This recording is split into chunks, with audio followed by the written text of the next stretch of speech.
guys, Joe here, and today I'm doing a quick update video before you see the actual video, which is coming up later this afternoon. This is an early release video mainly for one person who I hope is a subscriber, PT111 guy. If you weren't, get subscribed. But he got his Mossberg and I got my Mossberg today. And he had a couple of questions about it, and we will come back to that in just a hot second. But I also wanted to show you, since it's an impromptu update one take, that I also picked up a Heritage Rough Rider special edition. I don't know if that's a real term or not, but a special edition rattlesnake 6.5 inch barrel 22 long rifle revolver. As you can see, it's got some snakeskin grips, or snakeskin printed grips, with a rattlesnake head in the lower part of the grip. It has a safety, and I'm not going to take the cylinder out. You'll just have to take my word for it that it is empty, and the safety would stop it from firing anyways.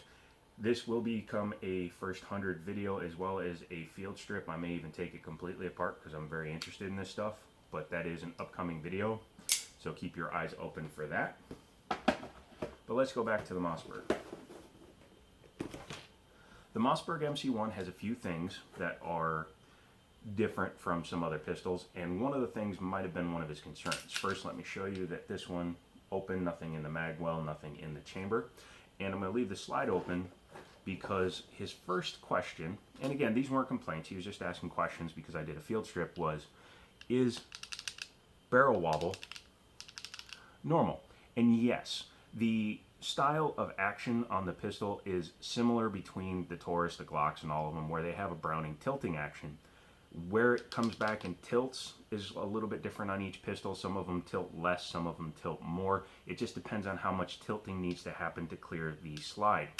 1911s have locking lugs, so the barrel has to drop farther. This is actually locked up against the front of the slide, or the hood for the chamber. In this case, it does have some wobble. Not a terrible ton when it's closed. When it's open, you're going to hear it, but when it's closed, there's just the slightest bit, but when you shake the pistol, it doesn't make noise, so it shouldn't affect the accuracy of the gun. It's mainly because of this cut, how deep they cut the front of the chamber, or the angle they cut it at, in order to, I don't know, lose some weight, whatever the case may be, but it just doesn't make a strong contact, so there is going to be a little bit of wobble. His second question had to do with the firing pin.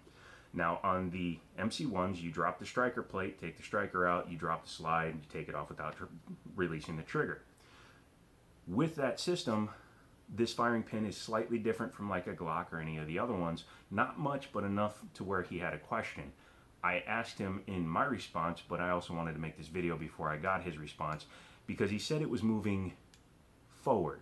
The pin was moving forward inside the slide.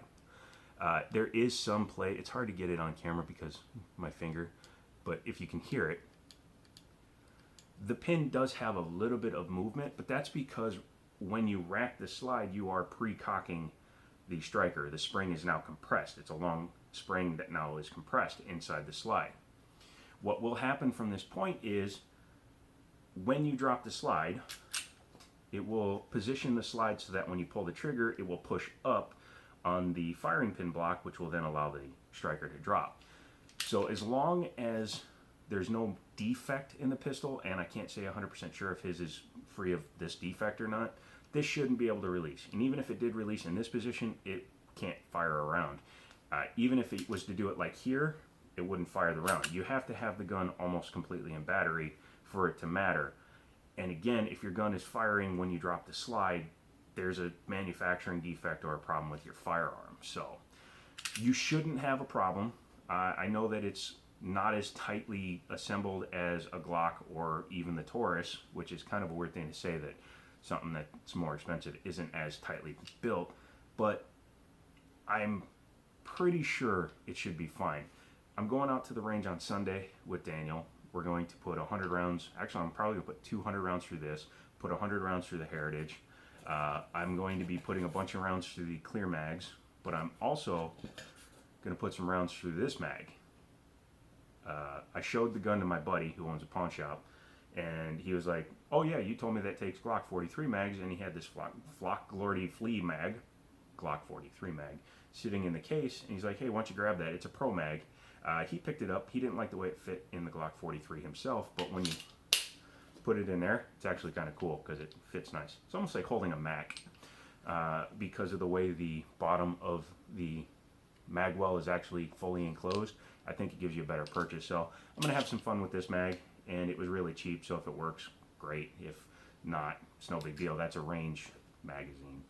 So what I will do is I will put a bunch of rounds through here because without metal feed lips, like most Glock and even this Pro Mag have, a lot of usage could potentially cause damage and crack that, but we'll see if that actually happens or not. Manufacturing defects aside, like that smudge here, that's a little concerning, but overall shouldn't affect the firearm itself. So hopefully that answered your questions, and hopefully it answers the questions for people out there that are asking this question.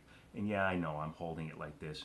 I've showed you it's clear. I know it's clear. You know it's clear. If I manage to shoot myself with an unloaded firearm, somebody had a plan.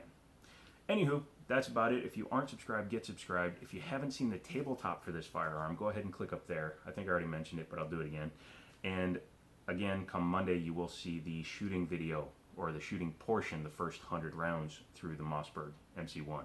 And I hope it's a good pistol because I got rid of my Taurus for it, and I liked my Taurus. So if I don't like it, I don't know. We'll see what happens. But if I do like it, then it's going to be my new everyday carry. So look out for that. Tomorrow I'm going to start disassembling the Mustang because, spoiler, it's the water pump. So I'm going to do a few things. We'll make a couple videos out of that too, and I'll start processing that. And as you can see, I've ripped apart the computer that was back there. I have 2 motherboards sitting here. I'm mixing and matching parts, and I'm going to start putting together some test benches, and you'll see a video on that too. But tomorrow you're going to see a goofing, or later today, sorry, tomorrow for me, you're going to see a goofing around video at the range where we put paper to the test. So again, get subscribed, tell your friends, click over there. Don't be unpopular. Over 1,000 people like me. You should like me too. And as always, I'll talk to you later.